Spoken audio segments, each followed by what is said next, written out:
اعوذ باللہ من الشیطان الرجیم بسم اللہ الرحمن الرحیم ہم درجات عند اللہ واللہ بصیر بما یعملون صدق اللہ العظیم رب اشرح لی صدری ویسر لی امری واحلل عقدۃ من لسانی یفقہوا قولی الحمدللہ رب العالمین والصلاة والسلام علی سید الانبیاء والمرسلین۔ پچھلی نشست سے ہم نے سورہ آل عمران کے 17ویں رکوع کا آغاز کیا تھا۔ آیت نمبر 162 تک کا مطالعہ ہم پچھلی نشست میں کر چکے ہیں۔ آج انشاءاللہ ہم آیت نمبر 163 سے آغاز کریں گے۔ ہم درجات عند اللہ، یہ دراصل پچھلی آیت کے تسلسل میں یہ آیت ہے جس میں فرمایا گیا تھا افمن تبع رضوان اللہ کمن باء بسخط من اللہ ومأواہم جہنم وبئس المصیر، تو کیا بھلا وہ شخص جس نے اللہ کی رضا کی پیروی کی اس کی مانند ہو جائے گا جو اللہ کے غضب اور غصے کو کما کر لوٹا۔ تو اسی کے سلسلے میں اس آیت پہ فرمایا جا رہا ہے، آیت نمبر 163 میں، ہم درجات عند اللہ، ان کی بھی درجہ بندیاں ہیں اللہ کے ہاں۔ جیسے نیکوکاروں کے درجے ہیں اسی طرح وہاں بدکاروں کے بھی درجے ہیں۔ سب بدکار برابر نہیں اور سب نیکوکار برابر نہیں۔ واللہ بصیر بما یعملون، اور جو کچھ یہ کر رہے ہیں اللہ اسے دیکھ رہا ہے۔ اب آگے جو آیت آ رہی ہے، آیت نمبر 164، یہ مضمون سورہ البقرہ میں 2 مرتبہ آ چکا ہے۔ پہلی مرتبہ سورہ البقرہ کے 15ویں رکوع میں حضرت ابراہیم اور حضرت اسماعیل علیہ السلام کی دعا میں یہ مضمون ان الفاظ میں آیا تھا، ربنا وابعث فیہم رسولا منہم یتلو علیہم آیاتک وَيُعَلِّمُهُمُ الْكِتَابَ وَالْحِكْمَةَ وَيُزَكِّيهِمْ۔ پھر 18ویں رکوع کے آخر میں یہ الفاظ آئے تھے، کما ارسلنا فیکم رسولا منکم یتلو علیکم آیاتنا ویزکیکم ویعلمکم الکتاب والحکمہ ویعلمکم ما لم تکونوا تعلمون۔ اب یہ مضمون تیسری مرتبہ یہاں آ رہا ہے، آیت نمبر 164 میں، لقد من اللہ علی المؤمنین، در حقیقت اللہ نے یہ بہت بڑا احسان کیا ہے اہل ایمان پر، اذ بعث فیہم رسولا من انفسہم، جب ان میں اٹھایا ایک رسول انہی میں سے، یعنی ان کی اپنی قوم میں سے، یتلو علیہم آیاتہ ویزکیہم ویعلمہم الکتاب والحکمہ، جو تلاوت کر کے انہیں سناتا ہے اس کی آیات اور انہیں پاک کرتا ہے اور تعلیم دیتا ہے انہیں کتاب اور حکمت کی۔ یہ انقلاب نبوی صلی اللہ علیہ وسلم کے اساسی منہاج کے 4 عناصر ہیں جنہیں قرآن اسی ترتیب سے بیان کرتا ہے، تلاوت آیات، تزکیہ اور تعلیم کتاب اور تعلیم حکمت۔ وَإِن كَانُوا مِن قَبْلُ لَفِي ضَلَالٍ مُبِينٍ، اور یقیناً اس سے پہلے یعنی رسول اللہ صلی اللہ علیہ وسلم کی آمد سے قبل تو وہ لازماً کھلی گمراہی کے اندر مبتلا تھے۔ ویسے تو پوری کائنات ہی اللہ کی نعمت ہے، جیسا فرمایا کہ قد خلقتک ولم تک شیئا، ہم نے تجھے پیدا کیا تو کوئی شے ہی نہیں تھا، یعنی ہم لوگوں کا تو وجود ہی نہیں تھا، ہمیں وہ عدم سے وجود میں لایا، ہماری کوئی ذات، شخصیت، حیثیت کچھ بھی نہیں تھی، اس نے ہمیں ذات، شخصیت، جسم، جان، ذہن، سوچنے سمجھنے کی صلاحیت اور جذبات کا سمندر مفت ہی میں عطا کر دیا، اور پھر اس جسم کو برقرار رکھنے کے لیے اور روح کے تقاضوں کو پورا کرنے کے لیے اس نے کہیں کمی نہیں چھوڑی۔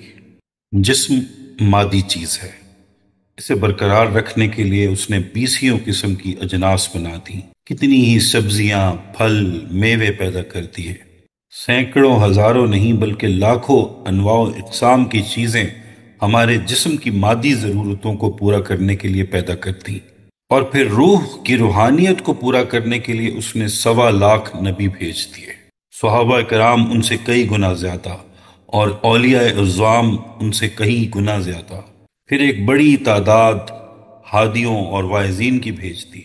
روحانی تربیت اور روحانی نظام کا کوئی ٹھکانہ نہیں ہے، اور جس طرح اللہ نے ہزاروں لاکھوں قسم کے اجناس، خوراکیں، ترکاریاں، پھل اور میوے پیدا کیے، ایسے ہی روح کی غذا کے لیے ہزاروں قسم کے فیضانات، رحمتیں، برکتیں، روحانی غذائیں ہزاروں لاکھوں قسم کی پیدا کر دیں، کسی کو کوئی غذا مل رہی ہے اور کسی کو کوئی غذا مل رہی ہے۔ فرمایا اگر تم اللہ کی نعمتوں کو گننے بیٹھ جاؤ تو کبھی گن نہ سکو۔ نعمتیں تو ساری اللہ کی ہیں، مگر اللہ تعالیٰ نے اپنا احسان صرف ایک موقع پر جتوایا ہے کہ دیکھو میں نے تم پر احسان کیا ہے۔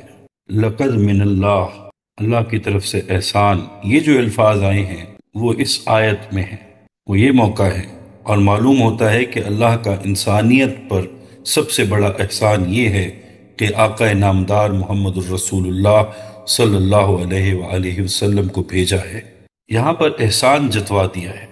اس لیے جو عاشق دیوانے اس خوشی میں میلاد کے جلسے کرتے ہیں انہیں برا نہ کہا کریں، انہیں برا نہیں کہنا چاہیے، بلکہ کسی طور ان میں شامل رہا کریں۔ ہاں یہ ضروری ہے کہ محبت کو شریعت کی لگام دے کر رکھی جائے۔ یہ جو اللہ نے احسان جتایا ہے، اور بخاری شریف کی حدیث ہے کہ ابو لہب پر سوموار کے دن دوزخ کے عذاب میں کمی ہو جاتی ہے، اس لیے کہ سوموار کے دن حضور اکرم صلی اللہ علیہ وآلہ وسلم پیدا ہوئے، اور حضور صلی اللہ علیہ وسلم کی پیدائش کی خوشی مناتے ہوئے اس نے اپنی ایک لونڈی صوبیہ کو آزاد کر دیا کہ میرا بھتیجا پیدا ہوا ہے۔ اس وجہ سے سوموار کے دن اس پر عذاب کی کمی ہو جاتی ہے۔ کسی نہ کسی رنگ میں ہمیں بھی یہ خوشی منانی چاہیے، لیکن جذبات کو ذرا سمیٹ کر قرآن و سنت کے دائرے میں رہتے ہوئے، اسراف اور تبذیر سے بچتے ہوئے، سیرت کی محفلیں منعقد کرتے ہوئے، حضور اکرم صلی اللہ علیہ وسلم سے محبت کا عہد کرتے ہوئے، آپ سے وفا کا قول و قرار کرتے ہوئے ہمیں یہ سب کرنا چاہیے، اور یہ سارا کام دوسروں کے حوالے نہیں کرنا چاہیے۔ یہ جذبہ، یہ عشق و محبت ہمارا بھی تو حق ہے، اس میں ہمارا بھی حصہ ہے، اس کو کسی انداز میں اپنانا چاہیے۔ فرمایا دیکھو اللہ نے تم پر بہت بڑا احسان کیا ہے، اور یہ بڑی خوشی کی بات ہوگی کہ اگر آپ قرآن مجید میں کسی اور موقع پر یوں اللہ کی طرف سے احسان جتانے کا عمل دکھا دیں۔ آگے فرمایا کہ نبی اپنی بعثت کے بعد 4 کام کرتا ہے۔ پہلا کام قرآن پاک کی آیتوں کی تلاوت منعن جیسے نازل ہوئیں ویسے ہی تلاوت فرماتی، اس میں کسی قسم کا رد و بدل نہیں کرتا، اپنی طرف سے نہ کوئی اضافہ کرتا ہے نہ کمی کرتا ہے۔ یعنی رسول معاشرے میں سب سے زیادہ دیانتدار شخص ہوتا ہے، اس کی دیانتداری کی اس سے بڑھ کر اور مثال کیا ہو سکتی ہے کہ وہ اللہ کا حکم بعین ہی اپنی امت تک پہنچا دیتا ہے، چاہے وہ جیسا ہی کیوں نہ ہو۔ مثال کے طور پر سورہ عبس کی پہلی آیت ہے کہ عبس وتولی ان جاءہ الاعمی، تیوری چڑھا لی اور منہ پھیر لیا اس بات پر کہ ایک اندھا انسان آ گیا تھا۔ یہ آیتیں جیسے نازل ہوئیں ویسے ہی سنا دی۔ اللہ کے رسول پر جو آیت موقع محل کے مطابق جس طرح نازل ہوتی ہے بر وقت سنا دیتا ہے کہ اس موقع کے لیے یہ آیت ہے۔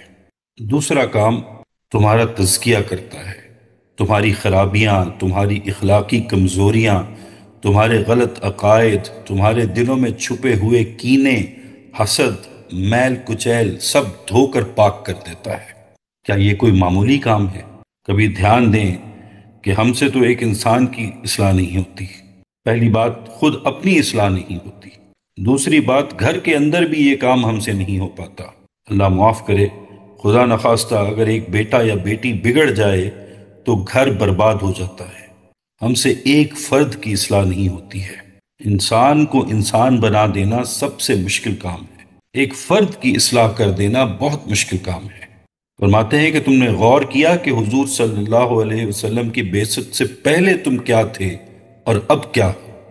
اس سے پہلے تو تم کھلی گمراہی میں مبتلا تھے، عقائد کی گمراہی، اعمال کی گمراہی، جذبات کی گمراہی، ہر طرف گمراہی ہی گمراہی تھی۔ یہ اللہ کا رسول ہے جس نے تمہیں تزکیہ عطا فرما دیا اور تمہیں پاک کر دیا۔ اور تزکیہ کیا ہے؟ 2 ہی چیزیں ہیں، ایک انسان کی صلاحیتوں کو پروان چڑھانا، اس میں اللہ کی محبت کے جذبات کو ابھارنا، رسول اللہ صلی اللہ علیہ وسلم کی محبت کو پروان چڑھانا، اس کو تعلیم دینا، عقائد کو درست کرنا، اور دوسری طرف سے وہ سب چیزیں جو اللہ کے راستے میں جانے میں رکاوٹ بن سکتی ہیں ان کو دور کرنا۔ فرمایا اللہ کا رسول آیتیں پڑھ پڑھ کر سناتا ہے اور تزکیہ کرتا ہے۔ تیسرا کام، اللہ کی کتاب کی تفصیلی تعلیم دیتا ہے۔ اور چوتھا کام، حکمت اور دانائی کی تعلیم دیتا ہے۔ یہاں دانائی سے مراد سنت اور سیرت ہے کہ وہ اللہ کی کتاب کو نافذ کر کے اس پر عمل کر کے دکھا دیتا ہے کہ یہ حکیمانہ عملی زندگی، پریکٹیکل وزڈم ہے۔ اور یہاں یہ بات یاد رہے کہ حضور صلی اللہ علیہ وسلم کے جتنے بھی اعمال ہیں قرآن کے ارد گرد گھوم رہے ہیں، خواہ وہ تلاوت ہو، تزکیہ ہو، تعلیم الکتاب ہو، خواہ وہ تعلیم حکمت ہو۔ اور اس سے یہ بات بھی ثابت ہوتی ہے کہ ہر وہ تحریک جو قرآن کو نظر انداز یا بائی پاس کر کے دین کی تبلیغ کر رہی ہے، وہ تحریک خالص اسلامی نہیں ہے، اس لیے کہ نبی کا ہر عمل قرآن کے گرد گھوم رہا ہے۔ قرآن کو بائی پاس نہیں کیا جا سکتا۔ خود ساختہ عقیدے گھڑ کے دین کی تعلیم دینا، یہ بالکل سیرت، قرآن، حکمت اور دانائی کے خلاف ہے۔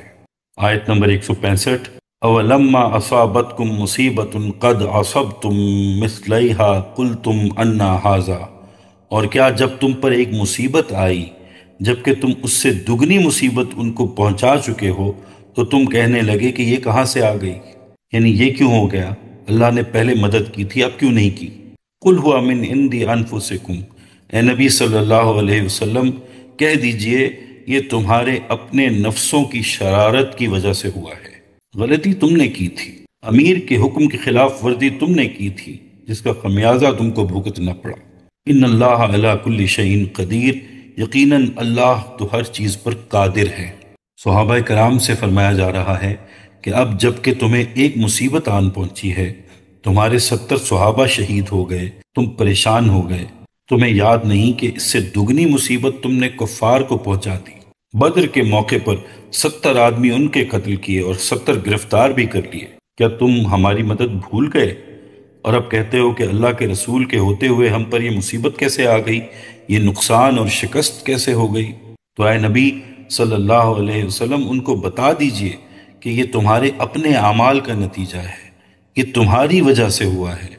اللہ نے تو تمہیں فتح عطا کر دی تھی، اس کے بعد تم نے خود نافرمانی کی اور اپنے امیر کا کہنا نہیں مانا، تم نے نبی کی نافرمانی کی، تم آپس کے اختلاف میں پڑ گئے، تم لالچ میں آ گئے، تم مال غنیمت لوٹنے لگے اور اپنے اصل مقصد اور مشن کو بھول گئے۔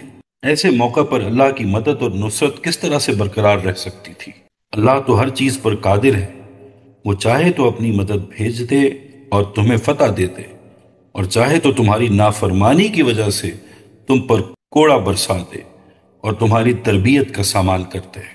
آیت نمبر 166، وما اصابکم یوم التقى الجمعان فبإذن اللہ، اور جو بھی مصیبت تم پر آئی ہے اس دن جب دونوں لشکر آپس میں بھڑ گئے تھے وہ اللہ کے اذن سے آئی ہے۔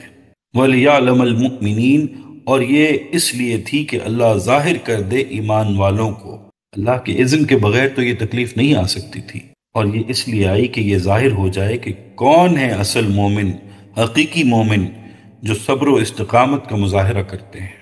آگے آیت نمبر 167 میں فرمایا جا رہا ہے وَلِيَعْلَمَ الَّذِينَ نَافَقُوا، اور تاکہ ان لوگوں کو بھی ظاہر کر دے جنہوں نے منافقت اختیار کی۔ لیعلم کا معنی ہے تاکہ جان لے، لیکن چونکہ اللہ تعالیٰ تو ہر چیز کا جاننے والا ہے، لہٰذا ایسے مقامات پر ترجمہ کیا جاتا ہے تاکہ اللہ ظاہر کر دے، جیسا کہ اللہ تعالیٰ نے واقعتاً ظاہر کر دیا کہ کون مومن ہے اور کون منافق۔ عبداللہ بن ابی اپنے 300 ساتھیوں کو لے کر چلا گیا تو سب پر ان کا نفاق ظاہر ہو گیا، ان کی منافقت ظاہر ہو گئی۔ اب آئندہ اہل ایمان ان کی بات پر اعتبار تو نہیں کریں گے، ان کی چکنی چپڑی باتیں کان لگا کر تو نہیں سنیں گے، تو اللہ تعالیٰ نے چاہا کہ یہ بالکل واضح ہو جائے کہ who is who and what is what۔ وَقِيلَ لَهُمْ تَعَالَوْا قَاتِلُوا فِي سَبِيلِ اللَّهِ أَوِ ادْفَعُوا، اور ان منافقوں سے کہا گیا کہ آؤ اللہ کی راہ میں جنگ کرو یا کم از کم اپنے شہر کا دفاع کرو۔ عبداللہ بن ابی جب اپنے 300 آدمیوں کو لے کر واپس جا رہا تھا تو اس وقت ان سے کچھ لوگوں نے کہا ہوگا کہ بے وقوفو، کہاں جا رہے ہو؟ اس وقت تو لشکر سامنے ہے، اگر 1000 میں سے 300 آدمی نکل جائیں گے تو باقی لوگوں کے دلوں میں بھی کچھ نہ کچھ کمزوری پیدا ہوگی۔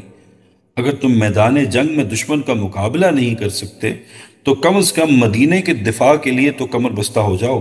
اگر مدینے پر حملہ ہوا تو کیا ہوگا؟ اگر یہاں پر یہ لشکر شکست کھا گیا تو کیا دشمن تمہاری بہو بیٹیوں کو اپنی باندیاں بنا کر نہیں لے جائیں گے؟ قالوا لو نعلم قتالا لاتبعناکم، انہوں نے کہا کہ اگر ہم سمجھتے کہ جنگ ہونی ہے تو ہم ضرور تمہارا ساتھ دیتے۔ یعنی یہ تو در حقیقت نورا کشتی ہو رہی ہے، یہ حقیقت میں جنگ ہے ہی نہیں۔ یہ جو مکہ سے محمد صلی اللہ علیہ وسلم کے ساتھی مہاجرین آئے ہیں، اور اب یہ جو مکہ ہی سے لشکر ہم پر چڑھائی کر کے آیا ہے، یہ سب ایک ہی تھیلے کے چٹے بٹے ہیں، اور ہمارا ان سے کوئی سروکار نہیں۔ ہم للکفر یومئذ اقرب منہم للایمان، یہ لوگ اس دن ایمان کی نسبت کفر سے قریب تر تھے۔ یقولون بافواہہم ما لیس فی قلوبہم، یہ اپنے منہوں سے وہ بات کہہ رہے ہیں جو ان کے دلوں میں نہیں ہے۔ واللہ اعلم بما یکتمون، اور اللہ اس چیز کو خوب جانتا ہے جو کچھ وہ چھپا رہے ہیں۔ آگے آیت نمبر 168، الذین قالوا لاخوانہم وقعدوا لو اطاعنا ما قتلوا، یہ وہ لوگ ہیں جو خود تو بیٹھے رہے اور اپنے شہید ہو جانے والے بھائیوں کے نسبت سے کہا کہ اگر وہ بھی ہمارے ساتھ آ گئے ہوتے تو قتل نہ ہوتے۔ قل فادرعوا عن انفسکم الموت ان کنتم صادقین، تو اے نبی صلی اللہ علیہ وسلم ان سے کہیے، اچھا اگر تم اپنے اس قول میں سچے ہو تو اپنی جانوں سے موت کو ہٹا کر دکھا دو۔ کیا تم اپنے آپ سے موت کو ٹال لو گے؟ خود موت سے بچے رہو گے؟ کیا موت تمہیں اپنے گھروں میں نہیں آئے گی؟ اس آیت میں شہداء پر اعتراض کرنے والوں سے سوال کیا جا رہا ہے کہ جو موت انہیں احد میں آئی، تم کیا اس سے بچنے یا اسے ٹالنے کی سکت رکھتے ہو؟ اور یہاں جو شہداء کا مقام بیان کیا گیا وہ کچھ اس طرح ہے کہ فرمایا تم کیا سمجھتے ہو کہ جو اللہ کے راستے میں قتل ہو گئے وہ مر گئے اور برباد ہو گئے؟ نہیں، بلکہ برباد تم ہو گئے ہو۔ تم انہیں مردہ سمجھتے ہو، حالانکہ مردہ وہ نہیں تم ہو، وہ تو اصل حیات پا گئے۔ آگے آیت نمبر 169، وَلَا تَحْسَبَنَّ الَّذِينَ قُتِلُوا فِي سَبِيلِ اللَّهِ أَمْوَاتًا، اور ہرگز نہ سمجھنا ان لوگوں کو جو اللہ کی راہ میں قتل ہو جائیں کہ وہ مردہ ہیں۔ یہی مضمون اس سے قبل سورہ البقرہ میں بھی آ چکا ہے، وَلَا تَقُولُوا لِمَنْ يُقْتَلُ فِي سَبِيلِ اللَّهِ أَمْوَاتٌ بَلْ أَحْيَاءٌ وَلَكِنْ لَا تَشْعُرُونَ، اور یہاں بھی یہی فرمایا گیا، بل احیاء عند ربہم یرزقون، بلکہ وہ تو زندہ ہیں، اپنے رب کے پاس رزق پا رہے ہیں۔ آیت نمبر 170، فرحین بما آتاہم اللہ من فضلہ، شاداں و فرحاں ہیں اس پر جو کچھ اللہ تعالیٰ نے انہیں اپنے فضل سے عطا کیا ہے۔ وَيَسْتَبْشِرُونَ بِالَّذِينَ لَمْ يَلْحَقُوا بِهِم مِّن خَلْفِهِمْ، اور بشارت حاصل کر رہے ہیں ان لوگوں کے بارے میں جو ان کے پیچھے دنیا میں رہ گئے ہیں اور ابھی ان سے نہیں ملے۔ اللہ خوف علیہم ولا ہم یحزنون، کہ نہ ان پر کوئی خوف ہوگا اور نہ وہ غم سے، حزن سے دوچار ہوں گے۔ یہ ان شہداء کے بارے میں فرمایا جا رہا ہے کہ وہ اصل زندگی پا چکے ہیں اور اللہ کے ہاں سے ان کو رزق مل رہا ہے اور خوشخبری بشارتیں مل رہی ہیں، اور انہیں کسی قسم کا خوف اور غم نہیں ہے۔ اب اس رکوع کی آخری آیت، آیت نمبر 171، یستبشرون بنعمت من اللہ وفضل، وہ خوشیاں منا رہے ہیں اللہ تعالیٰ کی نعمت کی وجہ سے اور اس کی فضل کی بنا پر۔ وَأَنَّ اللَّهَ لَا يُضِيعُ أَجْرَ الْمُؤْمِنِينَ، اور اس بات پر کہ اللہ تعالیٰ اہل ایمان کے اجر کو ضائع نہیں کرتا۔ اور یہاں تکمیل ہوتی ہے اس رکوع کی۔ اللہ تعالیٰ سے دعا ہے اللہ تعالیٰ قرآن پاک کی آیات کو پڑھنے، سمجھنے، ان پر عمل کرنے اور دوسروں تک پہنچانے کی توفیق عطا فرمائے۔ اللہ تعالیٰ ہمیں صراط مستقیم پر ہدایت عطا فرمائے، ہم سب کے لیے آسانیاں پیدا فرمائے اور آسانیاں بانٹنے کی توفیق اور شرف عطا فرمائے۔ آمین یا رب العالمین۔